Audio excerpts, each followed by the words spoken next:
Hello everyone, welcome to our channel. दोस्तों, TET C TET के part 14 में आपका स्वागत है। ये संख्या पद्धति चल रहा है। यहाँ पर पहला सवाल है, 1 लाख में कितने सैकड़े होते हैं। देखिए, ऐसे सवाल बहुत ज़्यादा सरल हो सकते हैं किसी किसी के लिए, लेकिन ऐसे ही सवाल बहुत ज़्यादा कठिन भी हो सकते हैं जब आपके पास सी टेट में बहुत कम समय होता है। ठीक है, तो 1 लाख में कितने सैकड़े होते हैं, तो यहाँ पर वो संख्या लिख लेंगे 1 लाख। 1 लाख कैसे होगा, 1 2 3 4 5। यहाँ पर ये हम लोगों ने 1 लाख लिख लिया। ठीक है, 1 लाख लिखने के बाद हम लोग ये देखेंगे कितने सैकड़े हैं, यानी कि या तो हम लोग सैकड़े का भाग दे दें। सैकड़ा किसे बोलेंगे, 100 को बोलेंगे। ठीक है, या तो हम लोग क्या करेंगे, 100 का भाग दे देते हैं। ठीक है, या फिर ऐसा करिए, देखिए 1 2 3, इस 3 वाले जीरो को हम लोगों ने अलग कर लिया। इधर वाले को हम लोगों ने क्या किया, गुणे में 100 कर दिया। ठीक है, बात तो वही है, अगर गुणा करेंगे तो 1 लाख आएगा। ठीक है, या फिर आप क्या करिए, भाग दे दीजिए 100 का, तो आपका आंसर आ जाएगा 1000। ठीक है, यहाँ पर समझने की बात है, 1 लाख में कितने सैकड़े होते हैं। 1 लाख में 1000 सैकड़े होते हैं। ठीक है, अगर हम लोगों ने 100 को 1000 से गुणा कर दिया तो 1 लाख हो जाएगा। अगर हम लोगों ने 100 को 1000 बार जोड़ दिया तब भी 1 लाख हो जाएगा। 1 लाख में 100 के सिस्टम को अलग कर दो। ठीक है, तो कितने 100 बनेंगे, तो 1 लाख में कितने सैकड़े बनेंगे, तो 1 लाख में 1000 सैकड़े बनेंगे। ठीक है, आपको बात समझ में आ रही होगी। अब दूसरा ही सवाल देख लो। पढ़ने में सरल है, देखने में सरल है, करने में सरल है, लेकिन जब ये सवाल अगर आपके पास आ गया तो आप इसी सवाल को समझने में थोड़ा सा देरी कर सकते हैं। तो ऐसे सवालों को 3-4 बार पढ़ना है। 3 अंकों की सबसे बड़ी 5 संख्याओं को आरोही क्रम में रखने पर दाईं ओर से दूसरी संख्या कौन सी होगी। मतलब 3 अंकों की वो संख्याएं लिखनी है, यानी कि 3 अंकों की 5 संख्याएं लिखनी है। 3 अंकों की सबसे बड़ी 5 संख्याएं लिखनी है, आरोही क्रम में दाईं ओर से दूसरी संख्या चुननी है। ठीक है, वह दूसरी संख्या क्या होगी। अब देखिए, अगर सबसे बड़ी संख्या पता करनी है तो याद रखना, बड़ी संख्या हमेशा शुरू होती है 9 9 और 9 से। तो बड़ी संख्या कितनी भी पूछी जाए, 3 की, 4 की, 5 की, 6 की, तो हमेशा याद रखना 9 9 9 ही होगी। ठीक है, छोटी संख्या में 0 शुरुआत होगी, 0 0 0, और फिर लास्ट में जो बचा हुआ अंक है वो 1 आएगा, यानी कि ये 4 अंकों की सबसे छोटी संख्या हो गई। ठीक है, 3 अंकों की पूछी जाती, 1 2 3। ठीक है, तो 1 यहाँ पे आ जाता। तो यहाँ पर अब हम लोगों को 5 संख्याएं पता करनी है। अब वो आरोही क्रम में लिखनी है। आरोही क्रम क्या कहता है कि छोटे से बड़ा। ठीक है, तो छोटे से बड़ा करेंगे, तो यहाँ से लिखना शुरू करेंगे। ठीक है, समझने के लिए 9 9 और 9। ठीक है, यहीं पर कॉमा लगाएंगे, इस तरफ चलेंगे। ठीक है, 9 9 और 8। ठीक है, 9 9 और 7। फिर लिखेंगे 9 9 और 6। ठीक है, 9 9 और 5। ठीक है, कितनी संख्या हो गई, 1 2 3 4 5। ठीक है, 5 संख्याएं हो गई, आरोही क्रम में हो गई।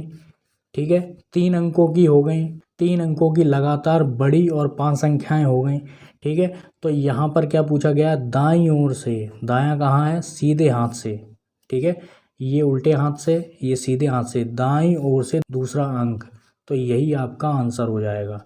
ठीक है, अब तीसरा वाला सवाल देख लेते हैं। 4 अंकों की सबसे छोटी 7 संख्याओं को अवरोही क्रम में लिखने पर बाईं ओर से चौथी संख्या कौन सी होगी। ठीक है, 4 अंकों की सबसे छोटी संख्या लिखनी है। ठीक है, तो 0 शुरुआत होगी, तो 0 0 0, और जो बचा हुआ अंक है वो 1 आता है, यानी कि 4 अंकों की जो सबसे छोटी संख्या है वो क्या होगी, 1000 होगी। 7 संख्याओं को अवरोही क्रम में लिखने पर।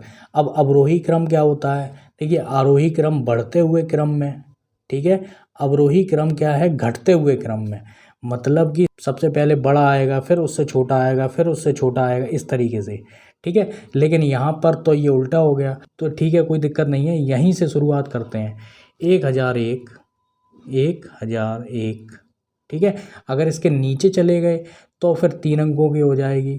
ठीक है, 999 हो जाएगा, तो नीचे तो जाना नहीं है, 4 ही अंकों का रखना है। ठीक है, तो 1001 1002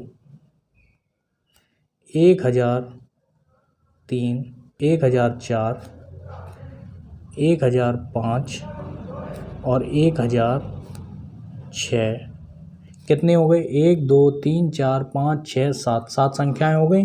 ठीक है, ये लिखा हुआ है आरोही क्रम में, हम लोगों ने अवरोही क्रम नहीं लिखा है। अगर लिखना चाहो तो यहाँ से 1006 से लिख सकते हो। तो यहाँ पर क्या कहा गया है, बाईं ओर से। ठीक है, बायां हम लोगों का ये है, ठीक है, दायां हम लोगों का ये है, लेकिन हम लोगों ने खुद ही ये सीरीज उल्टी लिखी हुई है। तो यहाँ पे मान के चलेंगे कि ये वाली सीरीज यहाँ से शुरू हुई है।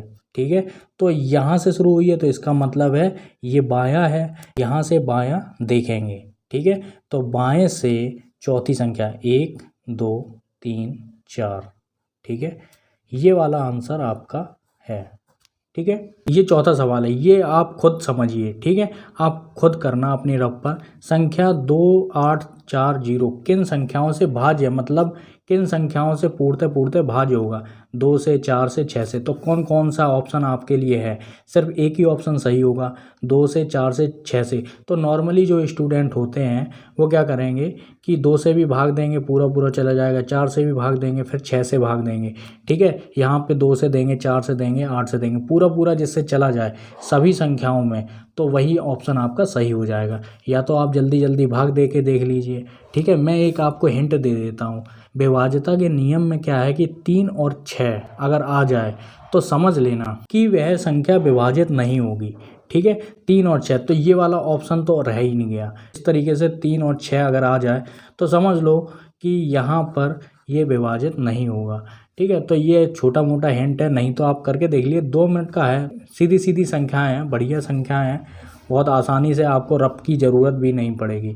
ठीक है, अब 5वां सवाल देख लेते हैं। इस तरीके का सवाल आपके पास आ सकता है कि इकाई का अंक बताइए। ठीक है, कभी कभार क्या है, पावर में कोई भी संख्या दे दी जा सकती है। ठीक है, तो यहाँ पर नॉर्मली गुणा है, तो इसका इकाई का अंक कैसे निकालेंगे, देखिए यहाँ पे गुणा पूरा पूरा नहीं करना है।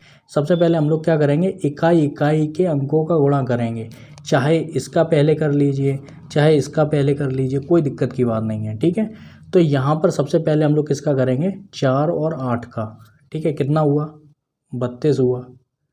ठीक है, 8 चौके 32, तो इकाई का अंक ही लेंगे, ये नहीं लेंगे, इसे हम लोग काट देते हैं। ठीक है, अब इस 2 का गुणा हम लोग किस में करेंगे, इस वाले अंक में। ठीक है, तो 2 गुणे 7 कितना हो गया, 14 हो गया। तो अब हम लोगों ने इकाई का अंक लिया है, ये जो 1 है ये नहीं लेंगे। अब हम लोग 3 का गुणा 4 में करेंगे तो कितना हो जाएगा, 4 तिया 12। ठीक है, ये वाला आंसर आपका है 2। ठीक है, 1 तो लिया ही नहीं जाएगा, तो ये जो 2 है वो इकाई का अंक है जब हम लोग इसका गुणा करेंगे पूरा। ठीक है, तो सिर्फ इकाई इकाई का अंक लेंगे और गुणा करेंगे तब भी इकाई का अंक लेंगे, फिर उस इकाई का अंक हम लोग दूसरी संख्या के इकाई अंक में गुणा करेंगे। ठीक है, तब आपका आंसर आएगा लास्ट में। ठीक है दोस्तों, अगर आपको ये वीडियो अच्छा लगा है तो लाइक करिए, सब्सक्राइब करिए। पूरा वीडियो देखने के लिए आपका बहुत बहुत धन्यवाद।